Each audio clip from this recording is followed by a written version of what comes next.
Je vais donc voir le docteur Tonnet pour lui expliquer que bon, l'échographe avec lequel nous, les cardiologues, nous faisons les examens, je vous avoue que je mets la sonde, je vois à peine le cœur du patient.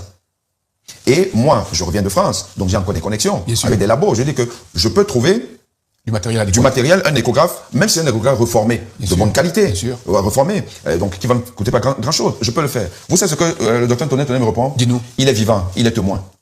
Docteur Tonnet me dit, non, ce n'est pas une priorité. C'est pas croyable. Ce n'est pas une priorité. La santé des Camerounais n'est pas une priorité. Ce n'est pas une priorité de soigner les Camerounais, peuple camerounais. Je vous dis encore que l'hôpital camerounais n'est pas fait pour soigner.